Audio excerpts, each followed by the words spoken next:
Prior to muscle testing, we do something called switching, which Dr. Goodhart found very important, because what you've got is a lot of recruitment taking place in the body.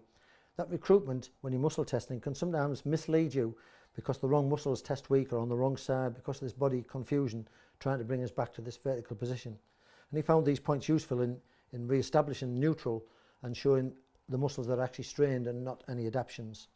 So we go to conception vessel 8, which is basically the umbilicus, and we go to the end of the kidney meridian, which is K27, and that's at where the sternum meets the collarbone, and just underneath there is the end of the kidney meridian.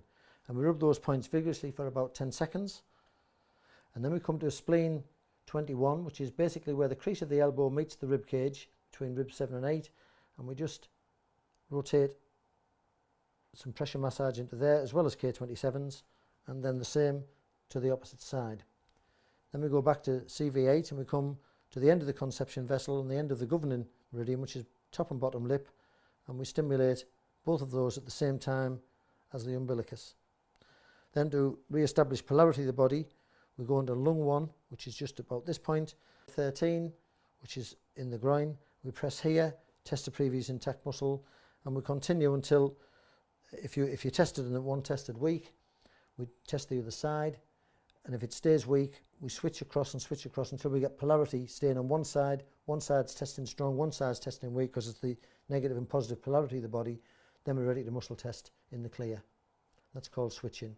To check our postural set, we need to check the postural alignment of the occipital condyles on the atlas, and so we check that when this comes forward in what we call pitch, or if it rolls side to side, or it side bends, these are called pitch, roll and yaw, and they're all head on neck and head on pelvic alignment procedures. So if the head and the pelvis aren't lined in what we call the kinematic chain, if there's any break in that chain, then we find a weakness in those muscles, and that's very important for us to assess. So we bring the head forwards like this into pitch on those occipital condyles. We then flex the knees to bring in the pelvis, and we best do a bilateral muscle test to avoid recruitment, and we check a double PMC test like that.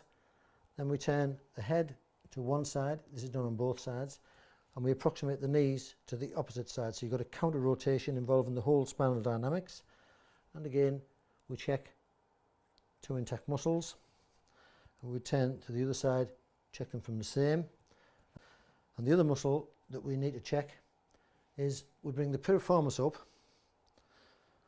and approximate it across the body like that, and check two intact muscles, checking for weakness. And if there's a weakness, we lateralise the eyes to one side and lateralise the eyes to the other to see if there's any difference in the muscle strength, and that shows the involvement of the eyes and this basic muscle here. So it's called an ocular basic test, and that again is part of the vertical or vertiginous alignment group.